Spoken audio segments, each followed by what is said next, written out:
Le Soleil, superpuissance de notre système solaire, est comme un haut fourneau thermonucléaire secoué d'explosions colossales. Il faut imaginer une quantité de matière du volume de l'Everest qui surgit du Soleil pour s'élancer dans l'espace. Tout cela se passe à 150 millions de kilomètres de notre Terre. On pourrait donc se croire à l'abri des changements du Soleil, mais est-ce bien certain? L'activité du Soleil compte énormément, surtout de nos jours. La zone la plus dangereuse se situe au centre du Soleil, quand il nous fait face. Certains experts nous prédisent une activité solaire particulièrement débordante. Il n'a donc jamais été aussi important de comprendre les secrets du Soleil.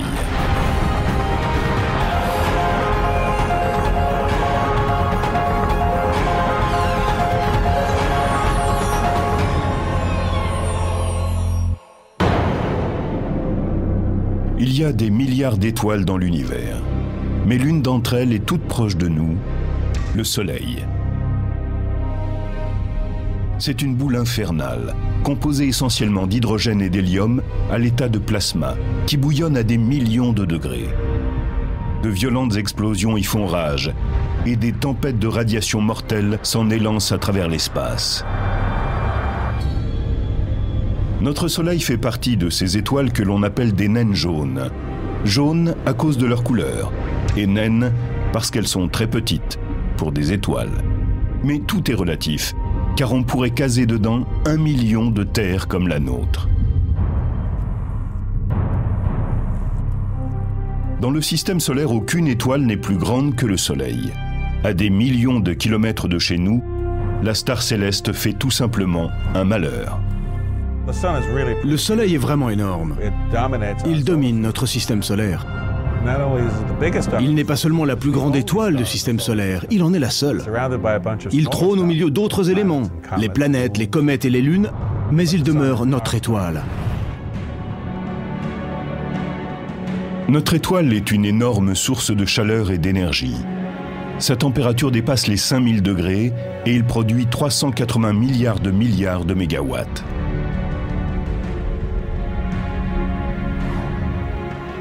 Il y a de quoi se sentir bien petit quand on sait que le barrage Hoover sur le Colorado ne produit, lui, que 2080 mégawatts. En l'espace d'une seconde, le Soleil dégage plus d'énergie que n'en a utilisé la civilisation humaine depuis sa naissance. Et le plus incroyable, c'est que cela dure depuis des milliards d'années.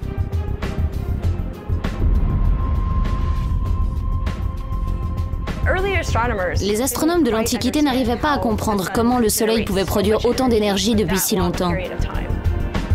C'était le premier mystère. Comment le Soleil fabrique-t-il cette énergie? Au début du 19e siècle, les scientifiques supposaient que le Soleil fonctionnait comme n'importe quel feu sur la Terre, qu'il avait une source de combustible, peut-être du charbon, qui se consumait tout doucement. Mais cette théorie posait un sérieux problème. J'ai là un feu en face de moi. Si je voulais qu'il continue à brûler, il faudrait que j'y ajoute du bois. Sinon, il ne durerait à peu près qu'1 heure. Si j'avais un tas de bois de la taille du Soleil et suffisamment d'oxygène pour qu'il brûle, il mettrait quelques 5 à 6 000 ans pour se consumer entièrement. C'est long, mais ça ne suffirait pas à maintenir la vie sur Terre. Au début du XXe siècle, la datation au carbone 14 des roches et des fossiles a mis en évidence que le Soleil existait, non pas depuis quelques milliers, mais depuis 3 milliards d'années. Pour construire un feu qui dure aussi longtemps, il faudrait 72 trillions de cordes de bois de chauffage, soit 12 000 cordes par personne, hommes, femmes et enfants.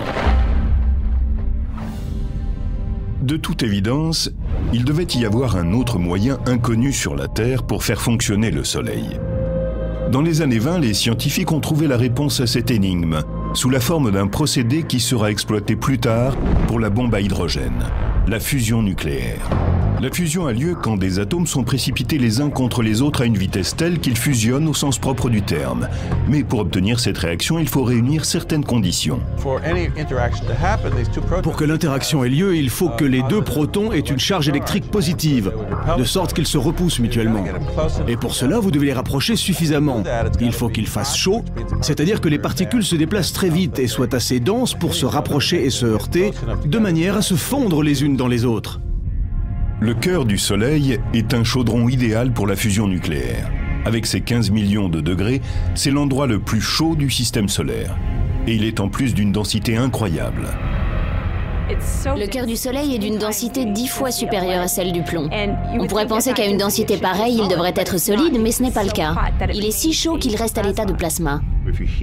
Si l'on chauffe suffisamment un gaz, les électrons se détachent des atomes et se mettent à flotter librement.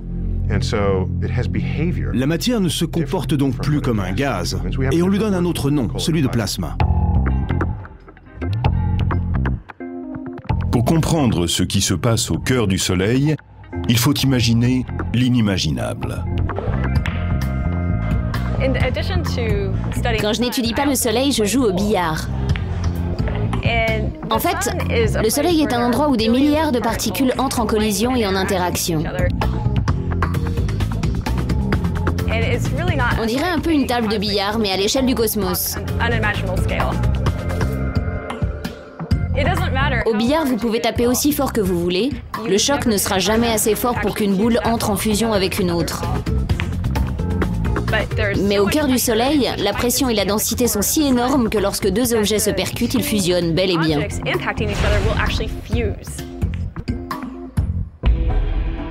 Dans le Soleil, ces objets volants sont des atomes d'hydrogène qui, lancés les uns contre les autres par une pression énorme, vont se transformer en atomes d'hélium. Ce processus de fusion génère un atome d'une masse légèrement moindre que celui qui lui a donné naissance. Et c'est ce reliquat qui est libéré sous forme d'énergie. À chaque seconde, à l'intérieur du Soleil, 600 millions de tonnes d'hydrogène entrent en fusion pour produire 595 millions de tonnes d'hélium. Les 5 millions de tonnes de masse perdues au cours du processus sont converties en une énergie équivalent à 1 milliard de bombes à hydrogène d'une mégatonne. Et cela se répète toutes les secondes. Si l'on observe le cosmos, le processus qui fournit le plus d'énergie est celui qui se produit dans un noyau d'étoiles comme le Soleil. Nous savons donc maintenant que le Soleil est alimenté par fusion nucléaire. C'est le seul combustible que nous connaissons qui puisse entretenir la chaleur du Soleil et maintenir la vie sur Terre pendant des milliards d'années. La lumière du Soleil fait tellement partie de notre vie que la plupart du temps on n'y réfléchit même pas. Quant à la façon dont la lumière nous parvient, c'est une histoire incroyable. L'énergie produite par la fusion est véhiculée depuis le cœur du Soleil par des particules de lumière et de chaleur appelées photons. Ce sont elles qui transportent les rayons jusqu'à la Terre. Pour rallier notre planète, ces voyageurs incandescents doivent d'abord emprunter une route longue et sinueuse, à travers toutes les couches du Soleil, qui ne sont pas sans rappeler les cercles concentriques de l'enfer de Dante. Un photon commence par pénétrer la zone radiative et pèse de quelques 300 000 km. La densité y est telle que le photon entre sans cesse en collision avec d'autres particules, comme les atomes d'hydrogène et d'hélium. Sa progression vers l'extérieur de la zone se fait en zigzag, selon un schéma appelé marche aléatoire par les scientifiques. Le photon ne peut pas s'en sortir sans une interaction incessante. Il se fait absorber par les atomes, puis il est émis à nouveau, et ce va-et-vient se reproduit des millions de fois.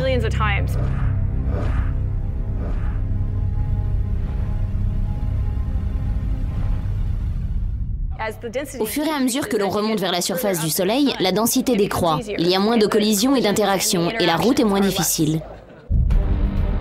Enfin, quand il n'est plus qu'à environ 200 000 km de la surface, le photon entre dans la zone convective et le rythme soudain s'accélère. Le photon est attiré vers le haut par une sorte de bouillonnement. Il est happé par d'immenses colonnes de gaz qui le véhiculent à plusieurs centaines de kilomètres/heure. Il ne lui faut alors plus qu'une dizaine de jours avant d'arriver à la surface du Soleil. L'incroyable voyage est presque terminé lorsque le photon émerge des gaz légers de l'atmosphère solaire. Arrivé là, il ne lui faut plus que 8 minutes pour franchir les 150 millions de kilomètres qui le séparent encore de notre planète. Incroyable mais vrai, lorsqu'elle finit par atteindre la Terre, la lumière du Soleil existe déjà depuis des centaines de milliers, voire des millions d'années.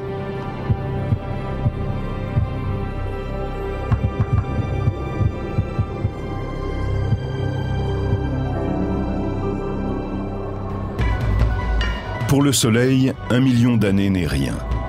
Le disque qu'il nous montre au couchant dans sa parfaite simplicité donne une idée fausse de sa longue et violente histoire. C'est une boule de feu née il y a des milliards d'années au cours d'une gigantesque explosion appelée supernova. Cette explosion titanesque, où une étoile bien plus grande que le Soleil a explosé, a donné naissance à un immense nuage gazeux qui faisait plusieurs fois la taille de notre système solaire. Puis, peu à peu, de petits nœuds de matière se sont agrégés au sein de cet énorme nuage. Il y a environ 5 milliards d'années, 10 milliards d'années après le Big Bang, dont les scientifiques pensent qu'il a marqué le début de notre univers, ce nuage a commencé à s'effondrer sous la force de la gravité. Notre système solaire est probablement issu d'un de ces nœuds de gaz autogravitants qui s'est amassé en tournant sur lui-même, un peu comme une patineuse tourne sur la glace en rassemblant les bras. Et à la fin, sont nés l'astre et les planètes qui sont autour d'elle.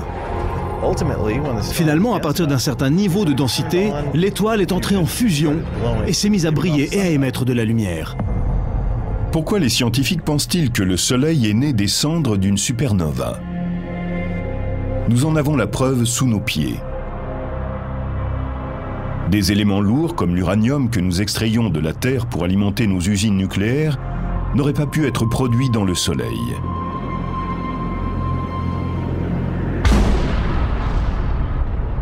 Ils ne peuvent avoir été créés que lors d'une catastrophe comme une explosion cosmique. La Terre et les autres planètes du système solaire sont issues du même nœud de gaz qui a produit le Soleil. C'est au cours de ce processus que le Soleil a accumulé 99% de sa masse. C'est donc le plus gros objet de notre voisinage céleste, et il est doté de la plus forte attraction gravitationnelle. Voilà pourquoi tout tourne autour de lui. De toutes les planètes, la Terre bénéficie d'une relation privilégiée avec le Soleil. Si nous étions plus près de lui, nos océans entreraient en ébullition et s'évaporeraient. Le sol serait si chaud que le plomb fondrait. Et si nous étions plus éloignés, notre planète serait un désert gelé. C'est un peu comme dans le conte de Boucle d'Or et les Trois Ours. Ni trop chaud, ni trop froid, juste ce qu'il faut. Nous sommes à 150 millions de kilomètres du Soleil et bien contents d'y être. Nous avons de la chance. Et si nous sommes ici, c'est parce que les circonstances sont réunies pour que nous y soyons. La Terre a beau être juste au bon endroit dans le système solaire, nous sommes tout de même assez près du Soleil pour être la cible de sa colère. Chaque année, des milliers d'explosions secouent le Soleil.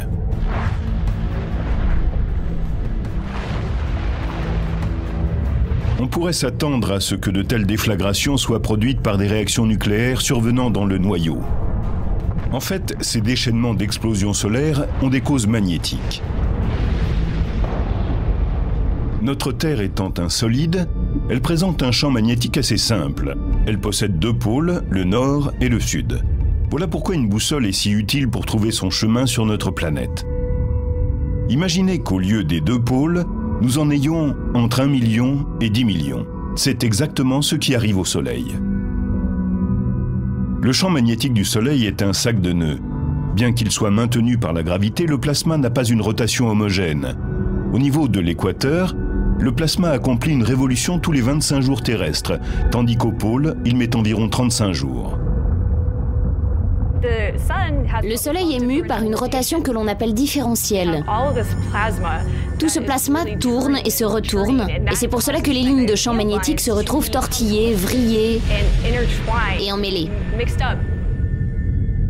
Les lignes de champ magnétique ont beau être invisibles, notre observation de phénomènes comme les boucles coronales et les proéminences qui s'élèvent dans l'atmosphère solaire nous prouve qu'il en existe bien sur le Soleil. De même qu'en présence d'un simple aimant, la limaille se rassemble, ces boucles de plasma viennent épouser les structures magnétiques qui les sous-tendent. Ces arches de plasma sont si grandes et larges qu'on pourrait y faire passer des planètes de la taille de Jupiter.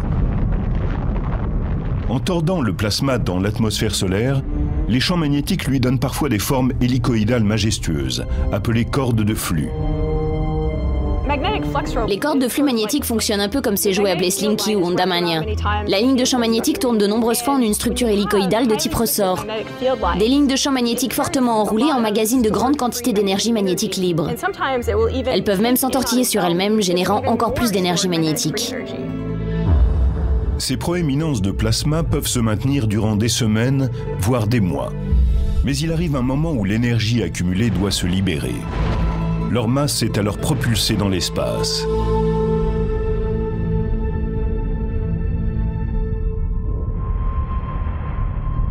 Dans les zones où les volutes du champ magnétique solaire sont les plus nombreuses et les plus complexes, la chaleur qui bouillonne par en dessous est capturée et connaît des baisses de température avoisinant les 1000 degrés. Il en résulte à la surface du Soleil des zones relativement sombres, appelées taches solaires. Sombres, ces taches ne le sont que par rapport à la matière brillante qui les entoure. Si l'on trouvait moyen d'en faire flotter une dans l'espace, elle brillerait 10 fois plus que la pleine lune. Ces taches apparemment minuscules sont en fait des cratères de plasma aussi gros que notre Terre tout entière. Galilée sera l'un des premiers scientifiques modernes à observer les taches solaires. S'aidant d'une lunette, il projette l'image du Soleil sur le papier et en dessine les contours. Il comprend que ces taches se déplacent à la surface de l'étoile, ce qui lui évoque pour la première fois l'idée de la rotation du Soleil. Non seulement le Soleil tourne, mais les taches solaires elles-mêmes peuvent tourbillonner comme des ouragans à la surface de l'astre. Du fait de ce mouvement, leurs lignes de champ magnétique sont très fortement torsadées. Or, plus les lignes de champ magnétique sont vrillées, plus il y a d'énergie. Et plus il y a d'énergie, plus il risque d'y avoir de violentes éruptions. Si vous imaginez une ligne de champ magnétique comme un élastique et que vous tordez celui-ci suffisamment sur lui-même, il accumulera de l'énergie et quand vous le lâcherez, vous libérerez cette énergie. Si vous lâchez un élastique sans l'avoir entortillé, ça ne marchera pas.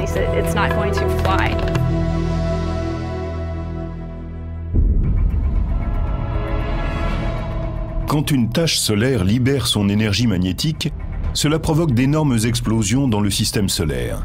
Ce sont les éruptions solaires. Une seule éruption libère 1 milliard de mégatonnes d'énergie, c'est-à-dire la puissance d'1 million d'éruptions volcaniques sur Terre.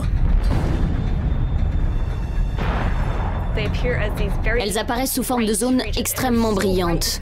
C'est la température de l'ordre de 10 millions de degrés qui produit cette luminosité. Ces éruptions peuvent durer des heures et elles dégagent une énergie colossale. C'est l'équivalent de millions de bombes nucléaires qui quitteraient la surface du Soleil en même temps. Les éruptions solaires ne se contentent pas d'exploser dans l'espace. Elles canalisent également des particules de haute énergie vers une couche du Soleil appelée chromosphère, où elles s'empressent de transférer leur énergie un peu comme une bille de choc heurtant le triangle. La bille de choc se comporte comme une de ces particules de haute énergie en provenance de la zone d'éruption. La bille de choc percute à grande vitesse les 8 billes du triangle, et une fois qu'elle a heurté la bille de tête, l'énergie se transfère aux billes de but qui partent dans toutes les directions à cause de cette énergie qui se répercute sur elles.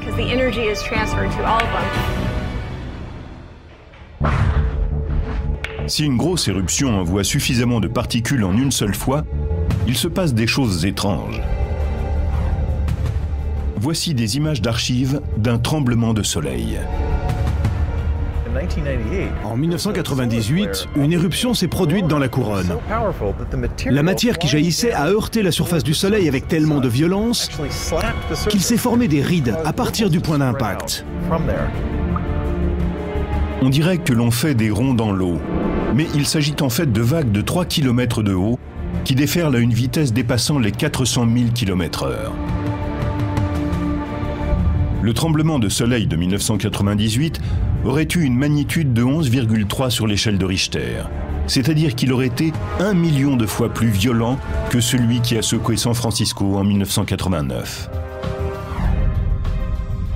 Pour faire trembler la surface du Soleil à ce point, l'éruption solaire a dû dégager une quantité d'énergie colossale. La quantité d'énergie mise en œuvre est celle que l'on aurait obtenue en recouvrant nos terres émergées de dynamite sur une épaisseur d'une centaine de mètres et en faisant tout sauter. Ce sont des explosions qui n'ont rien d'anodin.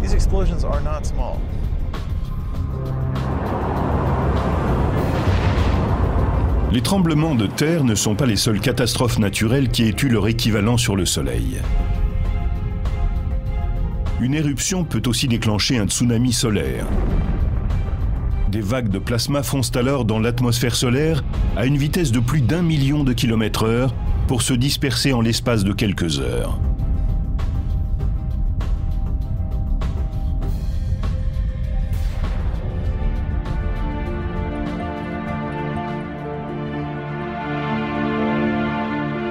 Si les tremblements de soleil et les tsunamis solaires ne constituent pas un risque pour la Terre, une violente explosion déchaîne souvent de dangereuses éruptions appelées éjections de masse coronale, ou CME pour Coronal Mass Ejection.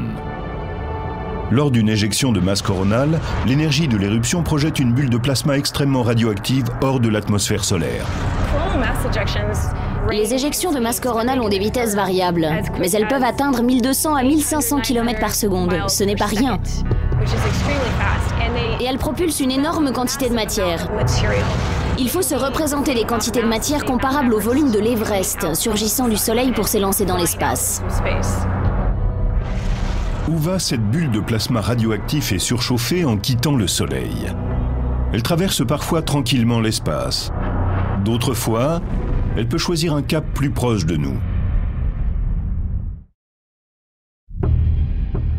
Les éjections de masse coronale du Soleil constituent peut-être la menace la plus importante. Appelée aussi tempête solaire, elle catapulte d'énormes quantités de particules hautement radioactives à 150 millions de kilomètres dans l'espace. La plupart mettent plusieurs jours pour parcourir la distance qui les sépare de la Terre, mais certaines, traversant le système solaire à des vitesses avoisinant les 10 millions de km/h, atteignent notre planète en moins de 16 heures. Ces tempêtes peuvent provoquer des courants dans l'exosphère, mettre hors système satellites et réseaux électriques aériens, et causer autant de ravages à nos infrastructures qu'un ouragan ou une tornade.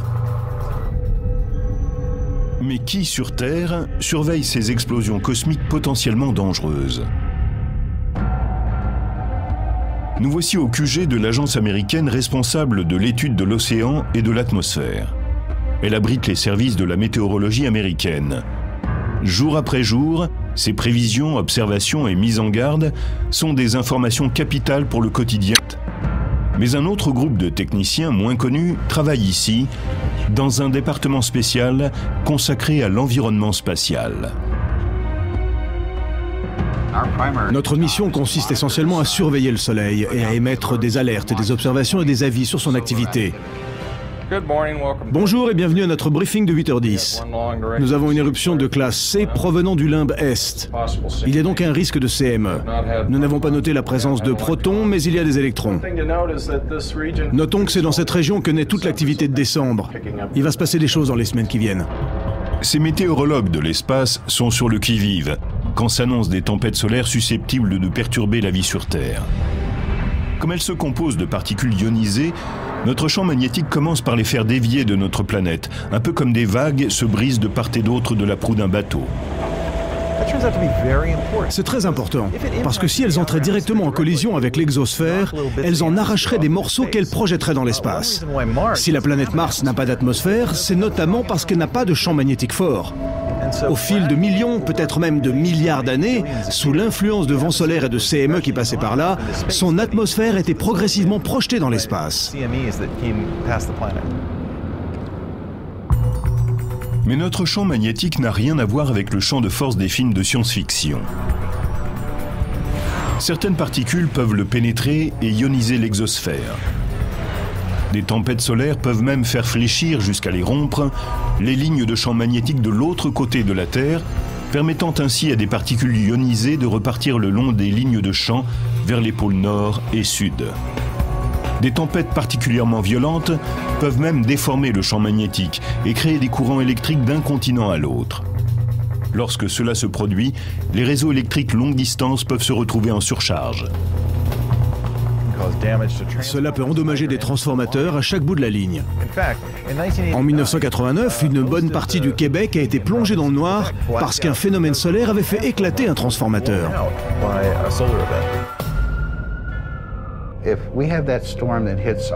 Quand ce genre de tempête touche notre système de communication, nos usines électriques et toutes les installations dont nous dépendons, c'est le chaos.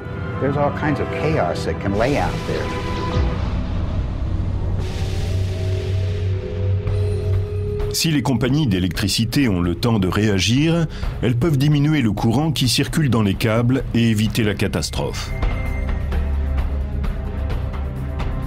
Les responsables de satellites peuvent eux aussi se préparer à l'attaque, à condition d'être prévenus à temps. Quand une grosse tempête spatiale s'annonce, ils mettent certains de leurs satellites en sommeil, pour éviter que la tempête ne provoque un court-circuit ou ne les endommage. Plus ils sont prévenus tôt, mieux cela vaut.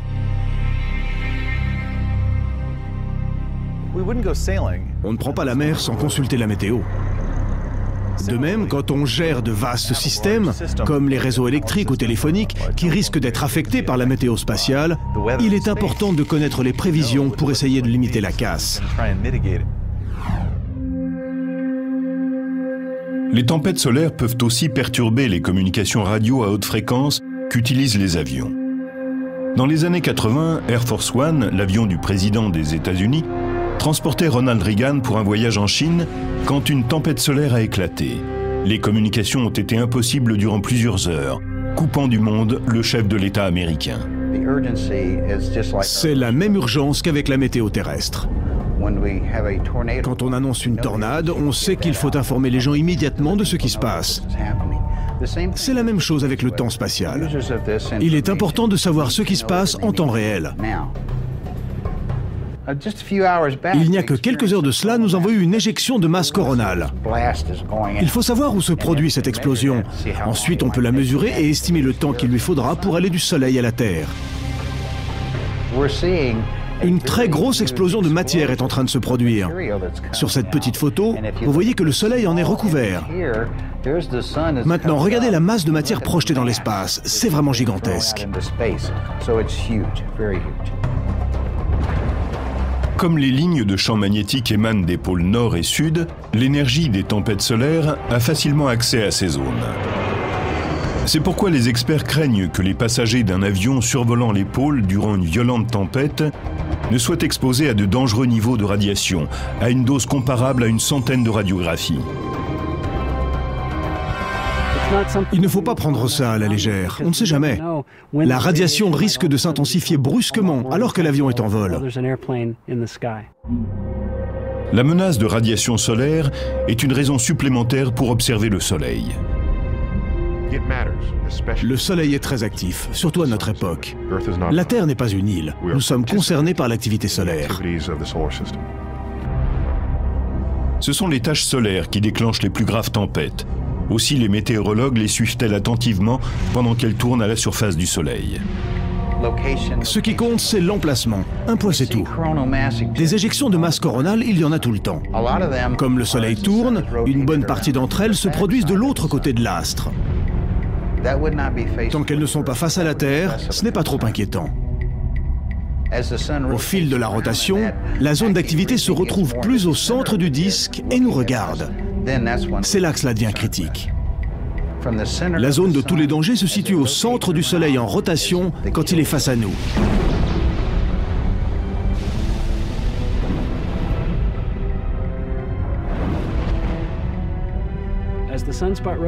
C'est lorsque les taches solaires commencent à faire face à la Terre que la tempête devient vraiment préoccupante. Si elle se forme à ce moment-là, elle peut viser directement la Terre et heurter la planète de plein fouet.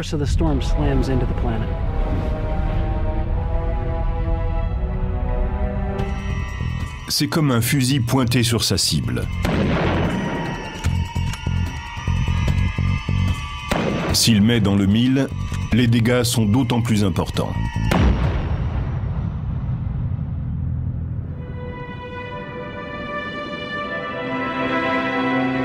La menace est d'une beauté stupéfiante. Les tempêtes solaires créent des lumières somptueuses, aux couleurs miroitantes. Les aurores.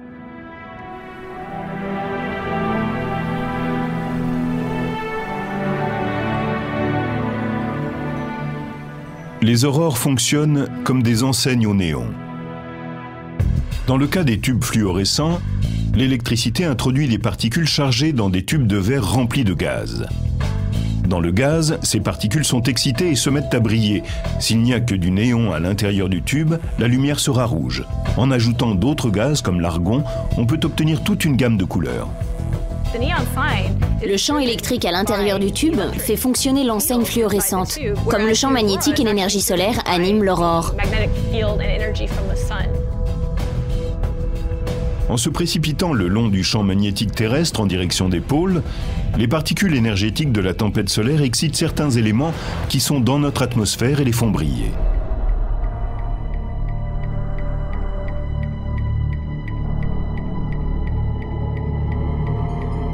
Les molécules d'oxygène émettent une couleur rouge ou verte, tandis que l'azote émet des roses, des bleus et des violets.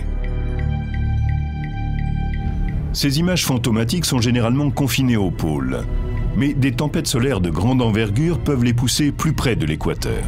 En 1859, une gigantesque explosion solaire a déclenché une tempête géomagnétique entraînant la formation d'aurores jusqu'à Rome. La tempête de 1859 était un événement d'une puissance exceptionnelle, que certains ont appelé la tempête solaire parfaite. La tempête de 1859 nous a donné une idée de ce que peut faire le Soleil. C'était une tempête si intense et l'alignement était si parfait que les ressources naturelles de la Terre en ont été tout simplement submergées.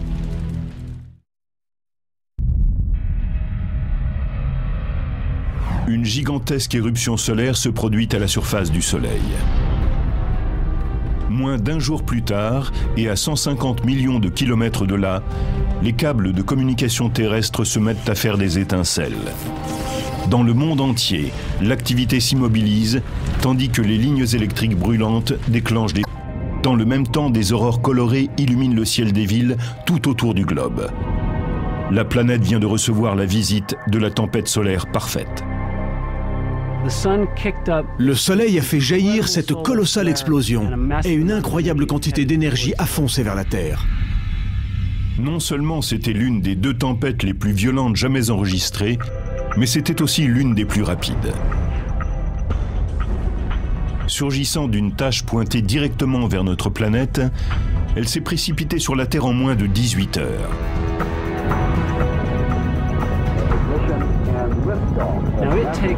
Une fusée extrêmement puissante mettrait des années à rejoindre le Soleil. Eh bien, cette tempête, ce nuage de particules électrisées, a trouvé le moyen d'arriver ici en moins d'une journée. C'est hallucinant. Heureusement, cette tempête parfaite a eu lieu en 1859. Le télégraphe était alors le seul équipement technologique qui pouvait en souffrir.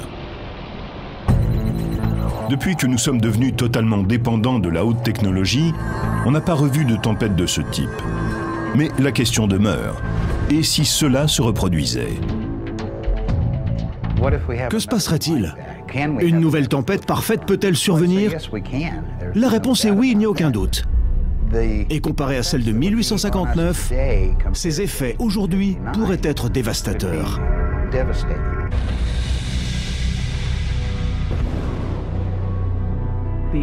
En ce qui concerne nos systèmes de communication, le plus inquiétant, c'est qu'on ne sait pas vraiment ce qui se passerait.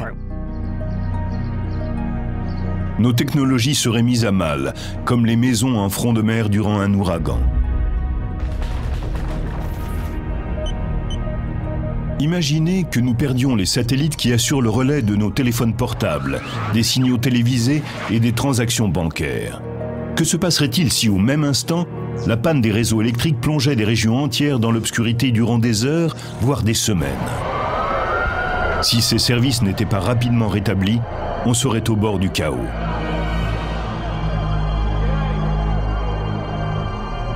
Il y aurait une répercussion en chaîne sur toute la société. Cela toucherait tous ceux qui vivent sur Terre. Les tempêtes solaires sont aussi difficiles à prévoir que les ouragans. Si les météorologues n'ont pas les moyens techniques de prédire la prochaine tempête parfaite, ils savent en revanche qu'elle devrait se produire à l'apogée du cycle solaire de 11 ans. Ce qui se passe, c'est que le Soleil inverse la direction de son champ magnétique tous les 11 ans. C'est-à-dire que tous les 22 ans, il revient à son point de départ. Au fur et à mesure que l'on approche du changement de cap, tous les 11 ans, le nombre de taches solaires augmente et l'on note un pic de l'activité solaire. On parle de maximum solaire. Et ces phases sont entrecoupées tous les 5 ans environ de périodes appelées minimum solaire. Ce mouvement s'étale donc sur 11 ans, avec un soleil hyperactif et pris de folie. On dirait les feux d'artifice du 14 juillet. Puis cela se calme, et pendant quelques années, le soleil est assez paisible, jusqu'à atteindre un creux où il n'y a plus guère qu'un pétard qui éclate de temps en temps. Tout comme la saison des ouragans, les maxima solaires sont d'intensité variable. Certains produisent des tempêtes bien plus violentes que d'autres. Et bien que nous soyons actuellement dans une phase de minimum solaire, les scientifiques étudient soigneusement les catastrophes que le prochain épisode risque de déclencher.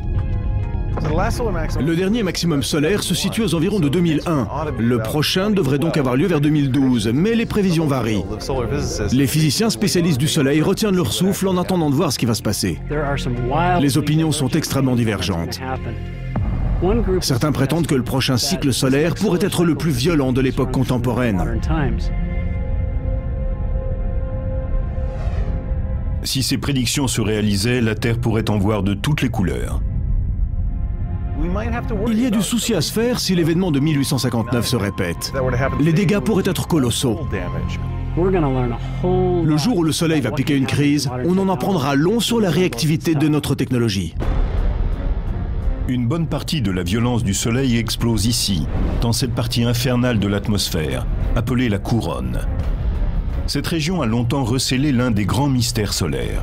En effet, bien qu'elle se trouve à près d'1 million de kilomètres du noyau générateur de chaleur, la température s'y mesure en millions de degrés, ce qui semble contredire toutes les lois de la physique. C'est très étrange. Là, j'ai un thermomètre. Si je l'approche du feu, il indique une température élevée, à peu près 100 degrés centigrades. Si je l'écarte un peu du feu, on obtient quelque chose comme 36 degrés centigrades. Plus je l'éloigne du centre, plus la température tombe. Dans la couronne du Soleil, il fait aussi chaud que dans le noyau. C'est à peu près comme si je disais que là, loin derrière moi, la chaleur du feu était semblable à celle du feu lui-même, alors qu'on en est très éloigné. Qu'est-ce qui peut bien causer cette surchauffe de la couronne? La réponse est plutôt étonnante. Dans l'enfer de la couronne solaire se déchaînent des millions de degrés.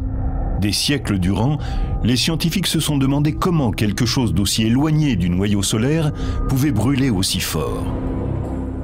Récemment, des satellites très sophistiqués ont offert une vue plus précise de la surface solaire, et certains indices ont commencé à apparaître. Sous la couronne, la surface du Soleil bout littéralement. Toute la surface du Soleil est recouverte de cellules de convection. De la matière en fusion s'en élève, atteint la surface, se refroidit en brillant, c'est la lumière que produit l'astre, puis retombe. Chaque bulle de matière qui émerge et qui fait approximativement la taille du Texas s'étale à la surface, refroidit et retombe en l'espace de 5 minutes. C'est un processus d'une violence incroyable et qui se produit à des millions d'endroits sur toute la surface du Soleil, 24 heures sur 24.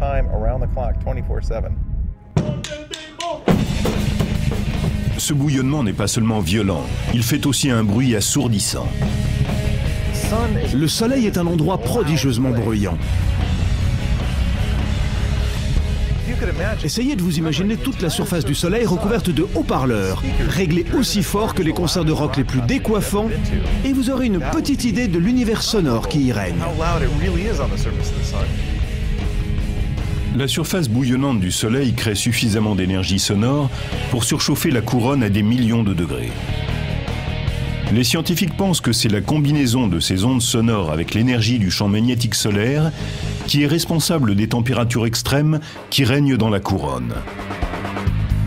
Depuis la Terre, on ne peut apercevoir la couronne qu'à l'apogée d'une des manifestations les plus surprenantes de notre système solaire, lors d'une éclipse totale de Soleil. Avant que les physiciens ne les aient compris, ces événements inspiraient la peur. Les Chinois croyaient qu'un dragon dévorait le Soleil. Que se passe-t-il réellement lors d'une éclipse de Soleil? Pour faire simple, la Lune nous bouche la vue du Soleil. Imaginez que vous soyez au cinéma en train de regarder tranquillement ce qui se passe à l'écran et que quelqu'un traverse la rangée de sièges qui est devant la vôtre et vous bouche la vue. Au cinéma, peut-être n'apprécieriez-vous pas que cette personne vienne vous boucher la vue. Mais dans le cas d'une éclipse, c'est une chance que la Lune vienne se placer devant le Soleil. On en est même ravis. C'est également une chance que la Lune, 400 fois plus petite que le Soleil, soit aussi 400 fois plus près de nous. Cette coïncidence cosmique signifie que les deux objets se trouvent avoir apparemment la même taille dans notre ciel, de sorte que l'une vient obscurcir parfaitement le second. Ce somptueux événement cosmique ne se produit que lorsque le chemin de la Lune croise la ligne qui sépare la Terre du Soleil. L'orbite lunaire est légèrement inclinée d'environ 5 degrés. Si ce n'était pas le cas, nous aurions une éclipse tous les mois. Ce serait ennuyeux. Mais si l'on ne s'ennuie pas, c'est que la plupart du temps, la Lune passe au-dessus ou en dessous de cette ligne qui relie la Terre au Soleil. De sorte qu'au lieu d'en avoir une fois par mois, on a une éclipse totale quelque part sur Terre tous les 18 mois environ. En se glissant face au Soleil, la Lune projette une ombre sur la Terre. La partie externe, où l'ombre est plus légère, s'appelle la pénombre. Si tandis qu'elle se déplace à la surface de la Terre, vous vous trouvez dans l'espace que trace la pénombre, vous ne verrez qu'une éclipse partielle. Mais si vous allez vous poster sur le chemin de cette zone interne, foncée, appelée l'ombre, vous pourrez apprécier le spectacle majestueux d'une éclipse totale. Si vous ne pouvez vous rendre sur le chemin de la totalité, il reste une solution. Attendez quelque part suffisamment longtemps et une éclipse totale passera juste au-dessus de votre tête, environ une fois tous les 300 ans. Le Soleil, brillante étoile de notre système solaire, peut être à la fois d'une beauté époustouflante et d'une violence féroce. Et même si c'est difficile à croire, il ne sera pas éternellement là. Même le Soleil doit mourir un jour. Le Soleil renferme dans son noyau une quantité de carburant déterminée. Et il est soumis à la fusion à un rythme que l'on peut calculer. Admettons que nous ayons ici la vitesse de combustion de son carburant et ici la quantité de carburant dont il dispose. Un calcul très simple met en évidence le moment où le Soleil va mourir d'ici 5 milliards d'années. C'est dommage, mais le Soleil ne s'éteindra pas avec éclat. Il est trop petit pour exploser comme une supernova. Les étoiles ont une spécificité. Elles comptent parmi les rares éléments qui refroidissent en se réchauffant. Tandis qu'elle épuisera son carburant, l'hydrogène, notre plus proche étoile se refroidira et s'effondrera petit à petit sous l'effet de la gravité. L'énergie générée par cet effondrement commencera à réchauffer le noyau à des centaines de millions de degrés, une température à laquelle l'hélium brûle. Sous l'effet de la chaleur que produira l'hélium en brûlant, le Soleil se dilatera jusqu'à devenir un globe monstrueux appelé géante rouge. À force de gonfler, il pourra engloutir les orbites de Mercure, de Vénus et de la Terre. Mieux vaut ne pas être dans les parages à ce moment-là. Avant cela, nous devrons passer d'une planète à l'autre pour assurer notre sécurité. Tandis que l'étoile se dilatera, la Terre changera légèrement d'orbite pour ne pas être engloutie. Il n'empêche qu'en termes de réchauffement, mieux vaudra ne pas traîner par là. Les strates externes de notre Soleil deviendront finalement si instables qu'elles éclateront dans l'espace, laissant derrière elles un petit noyau de la taille de la Terre à peu près. Reprenons. La taille du Soleil, qui fait 1 600 000 km de diamètre, sera revenue à celle de la Terre, qui fait à peu près 10 000 km de diamètre. Ce qui fut notre plus grande étoile sera devenu un noyau de cendres qui se refroidissent lentement. La vie sur Terre telle que nous la connaissons cessera d'exister. C'est ça, la mort du Soleil. Voici de bien mauvaises nouvelles pour le genre humain. Mais voyons les choses du bon côté. Nous avons 5 milliards d'années pour nous préparer à la catastrophe. Pour l'instant, l'humanité continue de se prélasser à la lumière d'un soleil qui n'est qu'à l'aube de son existence. La science a percé bon nombre de ses secrets, et sa colère nous inspire aujourd'hui plus de méfiance que sa beauté ne suscite notre admiration.